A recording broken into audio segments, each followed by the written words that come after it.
ready for departure. We are lifting off from a well-worn runway, I said 18 Lima Romeo, Bagram departure. half a world away from home. That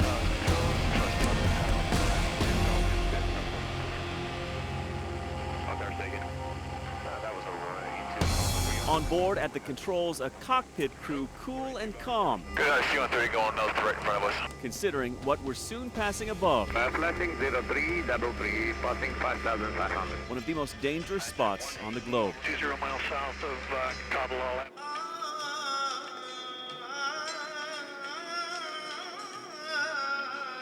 Down here below, in the shadow of the towering Hindu Kush Mountains, amid the mud huts and dusty villages, is the battleground of the longest war the U.S. has ever fought. So everyone just play fight first.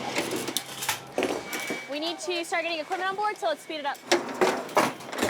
Lift. And we're hopscotching this hostile territory by air with some familiar faces from back home in Colorado. All right, up here, sir.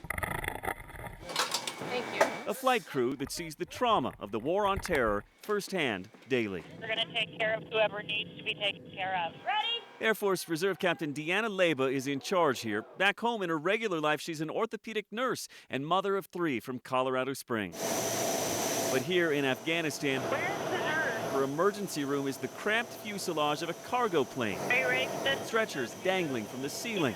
It's an air ambulance flown into some of the most hazardous hotspots in the country. Do we have one litter and one ambulatory patient? The captain and these other reservists from Peterson Air Force Base in Colorado Springs are medics picking up the war wounded, victims of IED blasts and other battle injuries, and stabilizing and treating them en route to better equipped hospitals in Germany and back home in the U.S. We see double amputees, we see brain injuries, we see eye injuries, they're just really hurt. Senior Airman Aaron Smith is from Parker, a student at CU Denver studying nursing. No tingling, no pain right now. What better classroom than this, treating this soldier who it turns out suffered an ankle injury. We pick him up in Jalalabad, a notorious danger zone that Osama bin Laden once called home. 98% SpO2 on room air. While they check his vitals, we lift off again, lumbering toward another outpost, and even more wounded. All the while, the crew aboard aware of the hazards they too could face.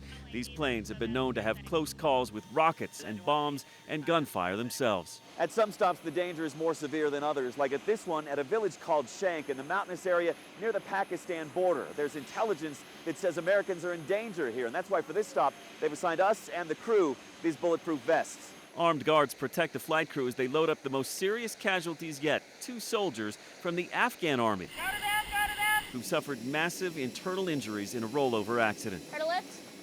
And they are critical patients. They've got trauma injuries. Careful.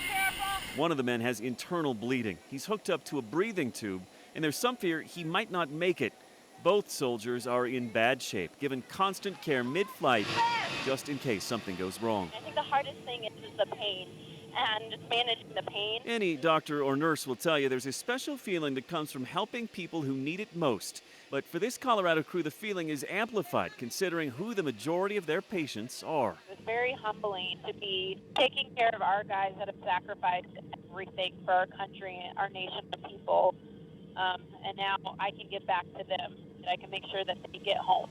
And that's really important. And speaking of home, that is where First Lieutenant Ann Barnes can't wait to go. I have 3 kids at home, so I'm anxious to get back to them. It is constantly on the minds of this crew, though the mountain sunsets like this one outside Kabul often remind them of Colorado's Front Range.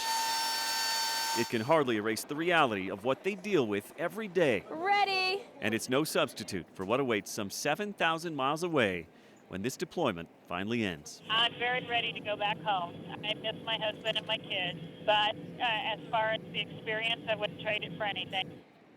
And a quick update on those Afghan soldiers. We talked to one of the medics who treated them, and he said while their injuries are severe, both men are expected to survive those wounds.